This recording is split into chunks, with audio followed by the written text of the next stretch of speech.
오늘 에스겔 13장 1절에서 12절 말씀 가지고 회치를 멈추고 다시 세우라, 회치를 멈추고 다시 세우라라는 주님의 말씀을 함께 나누도록 하겠습니다. 우리 옆에 있는 분들과 인사하겠습니다. 이번 한 주도 정말 수고 많으셨습니다. 네, 여러분 이번 한 주도 정말 더운 날씨, 또 비가 많이 오는 날씨, 정말 푹푹 치는 이 하루하루 가운데 정말 수고 많으셨습니다. 하나님께서 여러분들의 삶의 수고를 귀하게 여기시고 여러분의 수고 가운데 올려드리는 하나님의 영광을 기뻐 받으실 줄을 늘 믿으시기 바랍니다. 얼마 전에 조금 멀리 신방을 다녀왔는데요. 신방을 가면서 참 느낀 건 이렇게 먼 곳에서 매주 교회를 오시는 성도님들의 발걸음은 어떤 모습일까라는 생각을 했어요. 비가 정말 억수로 쏟아지는데, 우산이 접힐 것 같이 비가 쏟아지는데 문 앞에 나와서 기다리고 계시더라고요. 그리고 교회에서 나를 잊지 않고 우리의 가정에 와서 예배를 드려줘서 너무나 감사하다고 이렇게 어린아이처럼 이렇게 기뻐하는 모습을 보면서 우리가 회복해야 될 모습이 그런 거구나. 교회에서 그냥 목사님 오셨다 이런 게 아니라 뭔가 예배를 드리고 말씀을 드리고 공동체의 일원을 만나는 기쁨이 참 이런 것이구나. 제가 오히려 되게 많은 은혜를 받고 왔습니다. 그런데 가는 길이 이제 비가 엄청나게 왔어요. 비가 엄청나게 와서 가는 그 옆에 강을 보니까 강이 통째로 막 움직이는 것 같더라고요. 한 판으로 움직이는 것 같아요. 비가 너무나 많이 와서요. 강변의 산책로는 이미 다 물에 잠겨 있더라고요. 그런데 너무나 허무하게도 서울에 오니까 길이 너무 뽀송뽀송해요. 여긴 비가 온 적도 없는 것 같이 집에 전화를 해보니까 비가 거의 안 왔다고 하더라고요. 폭염과 가뭄이 이어지다가도 하늘에 갑자기 구멍이 뚫린 것처럼 쏟아지는 집중호우와 장마가 연일 계속되는 요즘입니다. 이런 기후의 변화보다 사실 우리를 더 두렵게 하는 것은 이럴 때 이 항상 뉴스에 나오는 일종의 안전 불감증 같은 거예요. 매년 장마철이 되면 각 지자체들과 시설 관리자들을 통해 뉴스에 계속 나옵니다. 요번에는 우리가 옹벽 안전 진단을 잘 마쳤습니다. 축대 점검을 잘 마쳤습니다. 이렇게 자연 재해를 대비하는 이야기들을 우리는 듣게 됩니다. 그런데 폭우가 또는 사람들이 생각하지 못할 정도로 쏟아지면 전국 방방곡곡에서 뉴스가 나와요. 노후된 주택들이 붕괴되고 산사태, 도로 유실 등으로 인해 인명재산 피해들이 끊이지 않습니다. 물론 사람이 예측할 수 없는 정말 불가항력적인 그 재해로 인해 일어나는 일은 어쩔 수가 없지만 나중에 사고의 조사를 해보면 언제나 이런 사고들이 인재였다라는 말들을 우리는 뉴스 앵커들의 그 리포트를 통해서 듣게 됩니다. 이미 수개월 전부터 옹벽에 큰 균열이 관찰되었다든지 누수가 발생을 하는데 비용을 문제로 조치를 하지 않았다든지 아니면 비용과 시간이 과다하게 든다는 이유로 아무런 일이 일어나지 않을 거야 라며 근본적인 문제 해결을 하지 않고 임시방편으로 처리를 했다가 큰일이 일어나는 것들을 우리는 참 많이 보았습니다. 균열이 간 벽에 대충 이렇게 시멘트를 발라서 아니면은 페인트를 이렇게 칠해서 금강기 안 보이게 하거나, 저는 어릴 때 봤던 뉴스이긴 하지만 성수대교가 이렇게 무너졌을 때 그 아직도 기억나는 그 장면은 이 볼트 너트를 이렇게 끼워야 되잖아요. 그게 그냥 붙여놨더라고요. 그러니까 이게 결합을 해놓은 게 아니라 결합한 척 스티커처럼 붙여놓은 거예요. 사람의 눈을 속이고 전혀 결합력이 없는 그 다리의 모습을 이제 막 기자가 이렇게 막 보도를 했던 것이 기억이 납니다. 사람들은 그 앞을 지나면서 지나가는 사람들은 사실 잘 모릅니다. 칠이 잘 되어 있구나, 깨끗하구나, 마감이 잘 됐구나, 보수가 잘 됐다고 아마 지나가는 사람들은 보았을 것이지만 그것을 아는 사람이 있습니다. 바로 그 칠을 부탁한 사람, 그리고 그 칠을 한 사람은 이것이 얼마나 위험한 것인지 잘 알고 있어요. 사람들은 그 화려하고 예쁘게 마감된 모습에 아무도 불안해하지 않지만 그 칠을 부탁한 사람과 그 칠을 한 사람은 그 안에 위험성이 얼마나 큰지를 누구보다 잘 알고 있습니다. 속은 이미 물이 차서 흙이 곧 쏟아질 듯한 부하가 가득한 벽. 결국 평안할 때는 아무런 일이 없을 수 있지만 폭우와 같은 진짜 시험의 때가 찾아오면 겉만 멀쩡히 칠한 벽들과 시설들은 버티지 못하고 참사를 불러오는 것을 우리는 늘 보아왔습니다. 이런 사회적 자연재해도 무서운데 더 무서운 것은 우리의 영적인 안전 불감증은 아닌가라는 생각을 합니다. 오늘 본문에 등장하는 이 유대 백성들이 그랬거든요. 이 에스겔 13장 본문을 우리가 읽었는데 이 에스겔 13장의 본문을 이해하려면 당시 유대 백성들의 상황을 조금 아셔야 돼요. 일단 에스겔 선지자는 바벨론 포로의 때 백성들에게 하나님의 말씀을 전했던 선지자예요. 앞서 이사야나 예레미야는 포로로 끌려가기 전에 그들의 죄를 회개해야 된다. 앞으로 너희는 포로로 끌려가게 될 것이다 예언했다면 에스겔은 이미 포로로 끌려온 이들에게 하나님께서 말씀하셨던 것처럼 우리가 하나님께서 말씀하신 시간을 지나면 반드시 우리가 포로됨으로부터 자유를 얻게 될 것이고 우린 다시 성전을 회복하게 될 것이라는 말씀을 전하는 선지자였어요. 그런데 당시에 이 유대 백성들이 한꺼번에 다 바벨론으로 통째로 간 게 아니란 말이에요. 3번에 걸쳐서 나눠서 끌려갑니다. 돌아올 때도 3번에 걸쳐서 나눠서 돌아와요. 그런데 이 에스겔 13장에 이 에스겔 선지자는 바벨론으로 잡혀갈 때 2번째 포로 2기의 백성입니다. 에스겔은 그래서 바벨론 그발 강가에서 선지자로 하나님께 부름을 받았어요. 그중 에스겔 13장은 에스겔이 포로로 잡혀간 지 한 6년 정도가 지난 때예요. 이 말씀을 받고 예루살렘의 최종 멸망과 성벽 파괴가 이후에 또 한 6년 있다가 일어났으니까 여러분 다른 건 다 잊어버려도 되는데 뭐 그런 거예요. 이 말씀을 전할 때 한 3분의 2 정도의 백성들은 바벨론에 있고 3분의 1 정도는 아직 예루살렘이 완파되기 직전에 그 지역에 있었다는 겁니다. 그러니까 나라가 지금 백성들이 둘로 나뉘어져서 있는 상태에서 하나님께서 주신 묵시의 말씀이다라는 겁니다. 아직 예루살렘에 남은 자들에게 하나님께서 주시는 또 분명한 기회가 있습니다.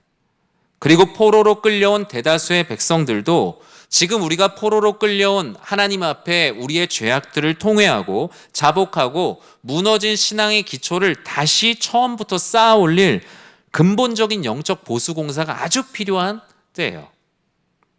무너진 곳 그리고 곧 무너질 곳 그 모든 것을 당장 보수하고 후일을 도모해야 하는 것이 너무나 하나님 앞에 자명한데 백성들에게 이상한 이 소문들과 소리들이 들려오기 시작한 거예요. 10절 말씀에 뭐라 기록이 되어 있습니까? 우리 같이 한번 읽어볼까요? 이렇게 칠 것은 그들이 내 백성을 유혹하여 평강이 없으나 평강이 있다 함이라. 어떤 사람이 담을 쌓을 때 그들이 회치를 하는도다. 분명히 유대 백성들은 하나님 앞에 우상 숭배와 하나님이 없다 하는 많은 죄들을 지었고 영적으로 완전히 무너진 상태예요. 이건 뭘 바르고 칠하고 이래서 해결할 문제가 아니라 완전히 싹 걷어내고 처음부터 새로 지어야 되는 일이에요.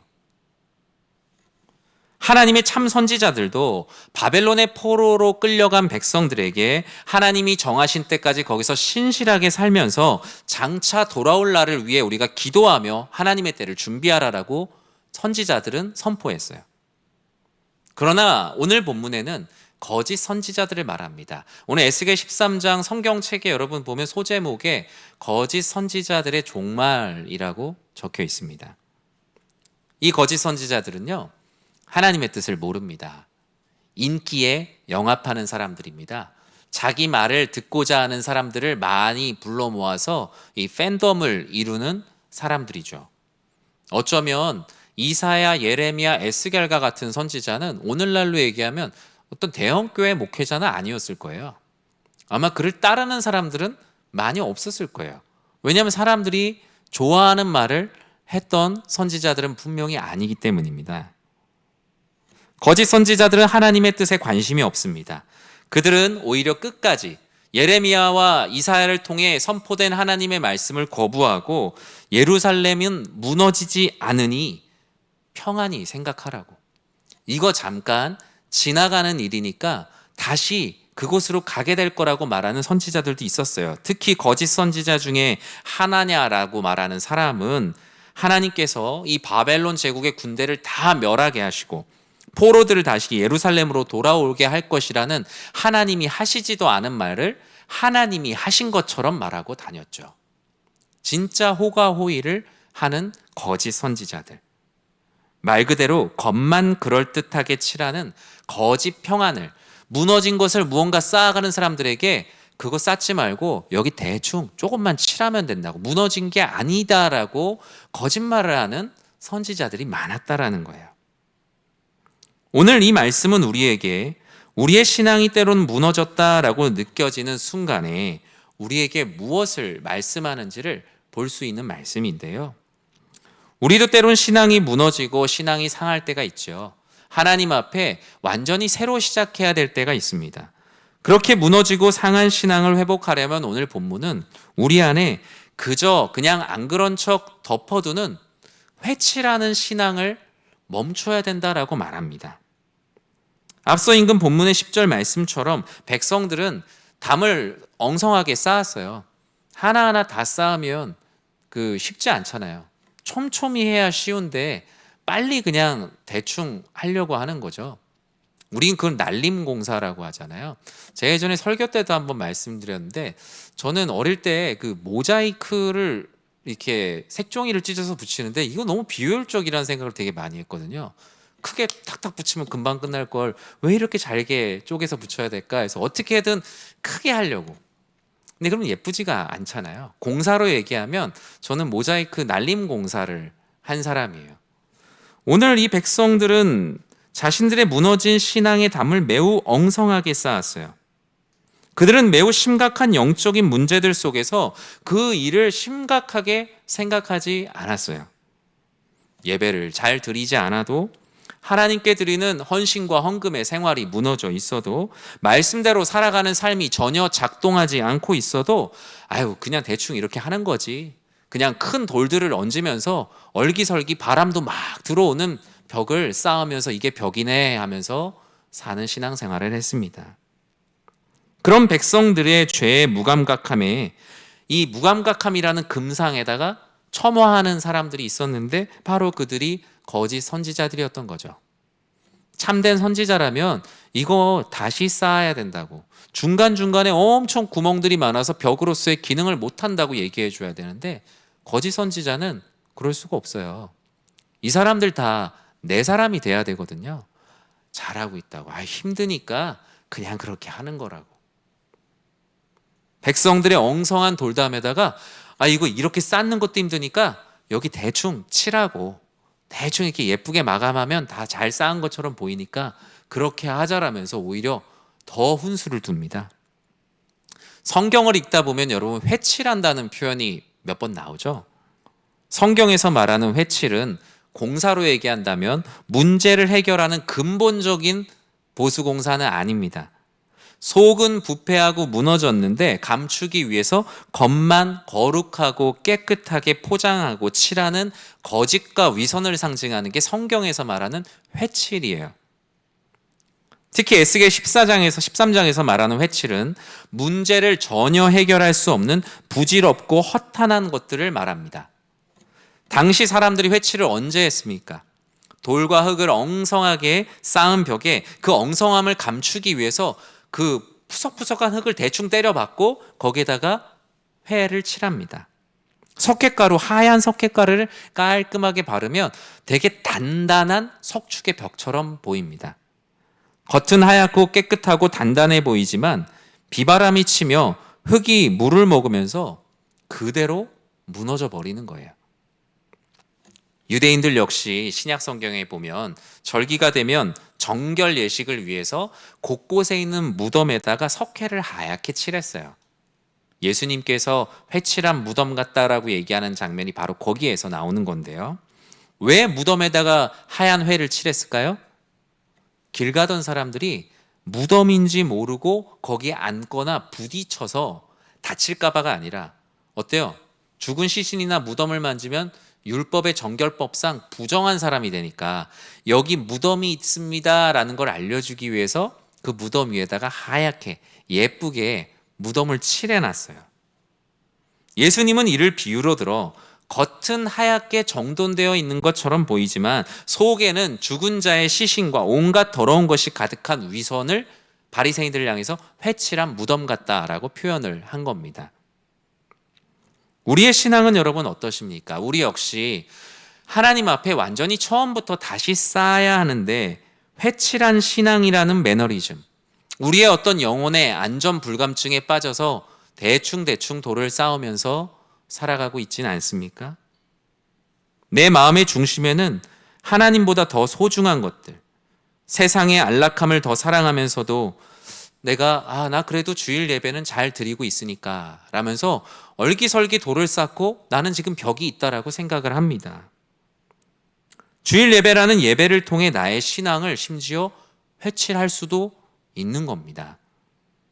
가정 안에서 부부간의 대화가 끊어지고 자녀들과의 교제와 소통이 되지 않아 가정이 다 무너졌는데도 요즘 뭐 다른 집들도 다 그렇게 살지, 별일 없을 거라며 남들에게 보이기 위한, 화목한 가정으로 보이기 위한 쇼윈도 가정이 되는 것, 그런 것들도 일종의 회칠하며 사는 인생이죠. 우리 아이들이 좋은 학교도 가고 좋은 직장도 가고 사업도 잘 되니까 우리 가정은 좋은 가정이야 라며 거기에다가 아무리 회칠을 한들 속은 썩어가고 있는, 병들어 있는 가정에 불과하죠. 다른 사람들은 모르죠. 와, 저 가정은 참 너무나 평안하고 너무나 신앙적으로 훌륭한 가정이야 하지만 그렇게 칠한 당사자는 아는 겁니다. 지금 우리 안에 문제가 있구나.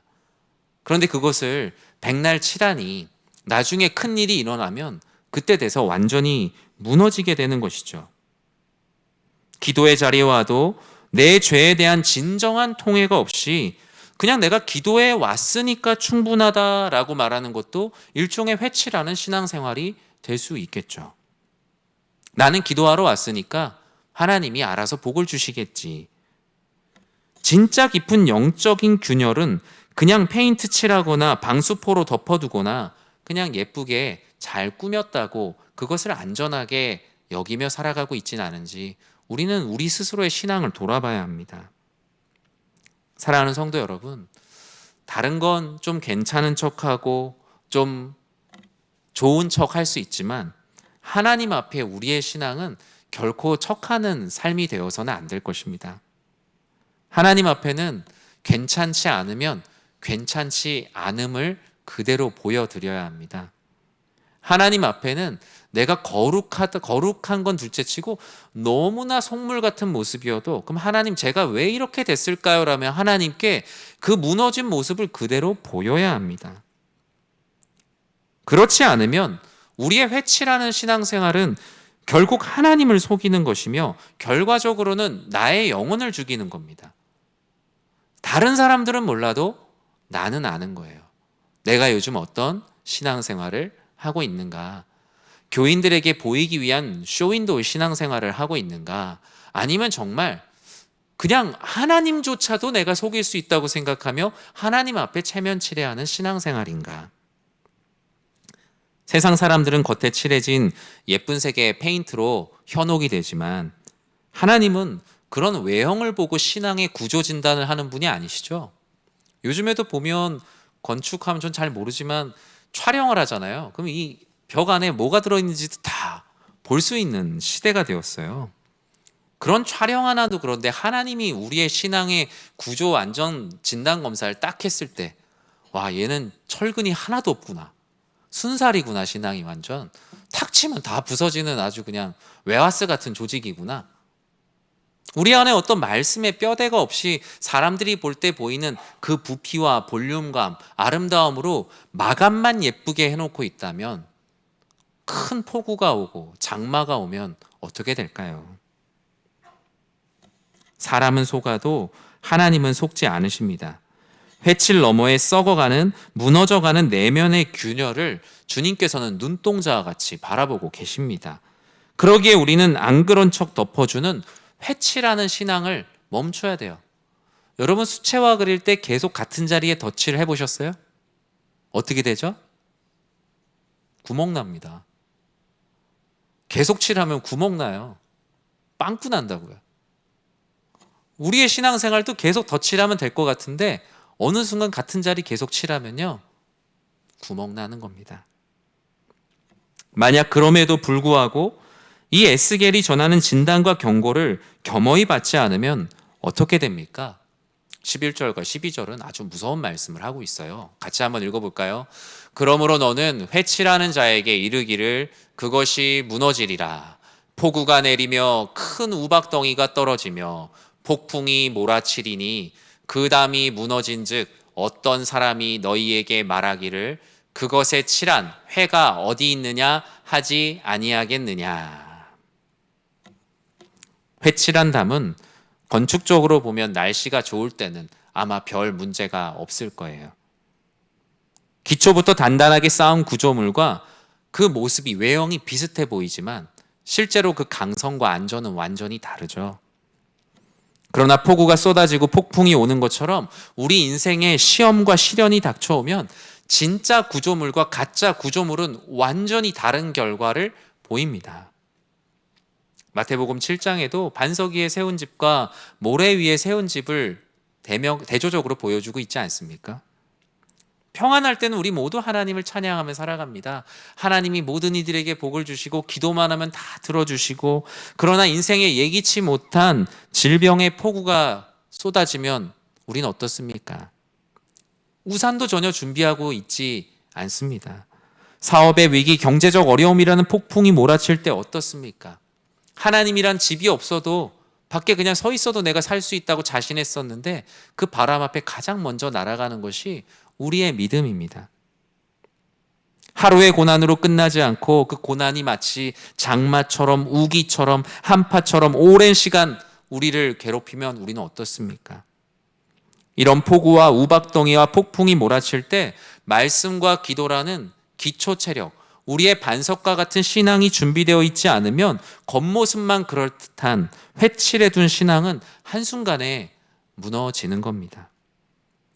그때 더 힘든 것은 무엇이냐면 이 세상 사람들과 악한 마귀들의 조롱이 거기에다가 한마디를 더 얻는다는 거예요. 말리는 시누이처럼 말이죠. 에스겔 13장 12절에 보면 그 담이 무너지고 있는데 어떻게 얘기하죠? 그 담이 무너진 즉 어떤 사람들이 너희에게 말하기를 그것에 칠한 회가 어디 있느냐 하지 아니하겠느냐. 아니 그거 뭐 칠하면 대단히 안 무너진다고 하더니 그것 좀 있으면 더 가져와 봐라, 뭐 이런 얘기인 것이죠. 내가 그토록 자랑하던 너의 화려한 신앙의 외형은 어디 있느냐? 매일 기도하면 응답받는다고 말하던 그런 자신 있는 너의 신앙의 삶은 어디에 있느냐?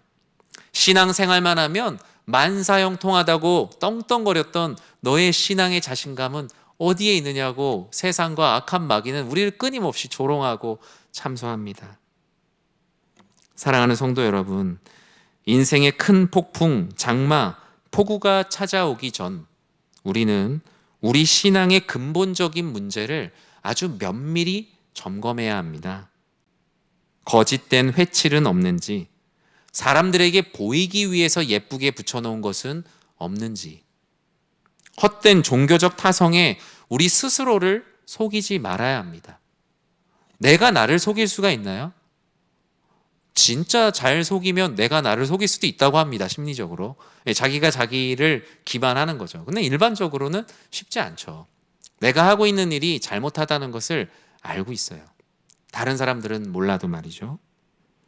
그렇다면 이렇게 회칠한, 페인트 칠한 겉신앙을 벗어나려면 어떻게 해야 할까? 오늘 5절은 다음과 같이 우리들에게 권면을 합니다. 우리 같이 한번 읽어보겠습니다. 너희 선지자들이 성 무너진 곳에 올라가지도 아니하였으며 이스라엘 족속을 위하여 여호와의 날에 전쟁에서 견디게 하려고 성벽을 수축하지도 아니하였느니라.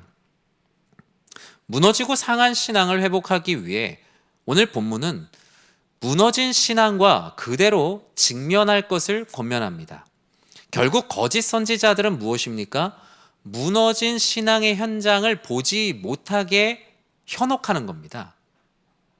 당신의 신앙생활을 지금 당신이 생각하는 것보다 잘하고 있다라고 거짓말을 하는 것이죠. 하나님께서 에스겔 선지자를 통해서 하나님이 백성들을 보시면서 안타까워하시는 것은 그들의 신앙이 무너진 것 자체가 안타까운 게 아니에요. 오늘 본문은. 성벽에 구멍이 뚫리고 허물어질 수도 있고 우리의 신앙에도 분명히 슬럼프가 있습니다. 신앙생활도 때로는 무너지고 구멍이 뚫리고 물이 새고 안 좋을 때가 분명히 있죠. 그런데 하나님이 정말 안타까워하시는 것은 그 무너짐 자체가 아니라 그 무너짐을 직면하지 않고 회피하려는 모습입니다. 우리가 신앙생활하다가 죄의 유혹을 받고 넘어지고 하나님께 죄를 지을 수 있어요. 그런데 문제는 그 죄를 지었다는 사실을 알면서도 회개하지 않는, 직면하지 않는 삶 때문에 하나님은 안타까워하셨던 것이죠. 백성들은 무너진 성벽과 성전을 뒤로하고 허탄한 것과 점괘를 보면서 다녔다라고 성경은 기록을 합니다. 본인들에게 위로가 되고 힘이 되고 평안을 주는 사실상의 거짓 위로, 내가 듣고 싶은 말을 듣고야 말겠다라는 그런 의지를 가진 백성들과 그들이 원하는 말만 해주겠다라고 말하는 거짓 선지자들의 콜라보가 당시에 엄청난 이 죄악과 삶의 파멸을 만들어냈던 거예요. 지금으로 얘기하면 성도는 듣고 싶은 말을 듣고 싶어하고 목회자도 성도가 듣고 싶어하는 말만 해주는, 여러분 그러면 어떻게 될까요? 저도 신방 가서 고민할 때 많이 있습니다. 성도님들 앞에서 교회에 이렇게 오시면 저분에게 필요한 것은 달달한 위로가 아니라 정말 따끔한 말 한마디라는 것이 마음속에 드는데 제가 잘 못할 때가 있어요. 인간적으로. 당장 그 성도와의 관계가 멀어질까 봐. 이분이 지금 그것을 받아들일 수 있는 신앙의 상황이 되는가? 그러면 애둘러 계속 답도 없는 말을 하게 되는 거죠. 예배를 안 나오고 있는데도 그냥 잘하고 계세요. 나중에 기회가 되면 뭐 언제 나오시겠죠. 근데 말씀을 준비하면서 저는 그런 생각이 들었어요. 꼭 제가여서가 아니라 내가 아니면 누가 할까? 그렇잖아요, 여러분. 교회 목회하는 목회자가 아니면 누가 권면을 할 수 있을까? 오히려 다른 성도님에게 권면을 들으면 더 기분 나쁘지 않을까? 내가 해야 되는 것이 맞겠지? 만약에 저도 그냥 그 성도님하고의 인간적인 관계만 생각해서 그냥 나와 잘 지내는 성도로 지내기 위해서 그냥 그렇게 살아간다면 저도 어느 순간 그런 거짓 선지자의 삶을 나도 모르게 살아가고 있겠죠. 저는 말씀을 준비하면서 그게 상당히 두렵고 그런 것들이 우리의 목회 현장에 아주 가까이 와 있구나라는 생각을 했습니다. 성도님들도 마찬가지죠. 나를 향해 항상 좋은 말을 해주는 목회자가 과연 정말 좋은 목회자일까? 여러분 한번 생각해 보셨습니까? 내가 신앙 예배도 안 나오고 내가 헌신하는 것도 아무것도 없고 이런데 그냥 잘하고 계세요 라고 하는 목사님이 진짜 나를 생각하는 목사님일까? 여러분 한번 생각해 보셨습니까? 이 시대에 정말 이 에스겔과 같이 그 거짓 선지자들과 대항하여 하나님의 말씀을 그 사람의 영적인 형편에 맞춰서 전해줄 수 있는 우리 서로가 되어야 되지 않을까요? 가짜 선지자들은 말합니다. 지금도 신앙생활 잘하고 있습니다. 인간의 연약함이란 다 그런 겁니다. 예배도 나중에 시간 되면 그때 되면 잘 드리면 됩니다. 기도도 할 수 있을 때 하면 됩니다. 결국 거짓 선지자들의 말로 따라서 했을 때 뭐가 남습니까? 아무것도 안 남아요. 결국 하나님과 멀어져 있는 자기 자신만 덩그러니 남게 되고 그 자리엔 거짓 선지자도 없습니다. 그냥 하나님과 멀어진 나 자신만 덩그러니 남아 있는 거예요. 결국 거짓 선지자들의 말은 무너지고 상한 신앙의 민낯을 내가 진작에 직면했으면 문제를 해결했을 텐데 거짓 선지자는 내 눈을 가리고 내 무너진 신앙을 못 보게 하는 거예요. 어떻게든 직면하지 못하게 하고 여기 다른 좋은 것이 있다라고 말하며 내 심령의 무너짐을 못 보게 하는 거예요. 우리가 무너지고 상한 신앙의 벽면이 있다면 우리는 그 모습을 그대로 하나님께 다 보여드려야 합니다. 정직한 직면과 회개가 필요해요. 하나님, 요즘 제 신앙이 정말 이 정도로 형편없이 무너졌습니다. 이렇게 더러워졌습니다. 이렇게 때가 묻었습니다. 기도의 단이 무너진 지 오래입니다. 말씀이 어느 순간 잘 들리지가 않습니다. 정직하게 나의 무너진 상태를 마치 의사를 찾아가 정직하게 증세를 다 말하듯 하나님 앞에 무릎을 꿇어 기도해야 합니다. 그러면 의문이 생길 수 있죠. 다른 사람들이 그러면 내가 이 정도로 신앙생활하는 걸 보여주면 그런 모습을 보고 비난하진 않을까? 우리는 사람들의 시선을 지극히 걱정을 합니다. 누군가의 무너진 신앙, 상한 심령을 보고 조롱하는 사람들, 무분별한 비난을 하는 사람들 역시 회칠한 사람들이니 여러분 너무 마음이 염려하지 마십시오. 우리는 그들의 눈치를 볼 게 아니라 하나님의 시선을 더 깊이 느껴야 되기 때문입니다. 누군가의 무너진 신앙과 아픔을 자기 기준에서 해석하고 평가하고 점수 매기는 것에 그 점수에 너무 괴념치 마십시오. 참된 성도, 참된 공동체의 교훈은 누군가의 무너진 신앙을 함부로 비난하지 않아요. 오히려 기도해 줍니다. 저분이 요즘 참 힘든가 보다.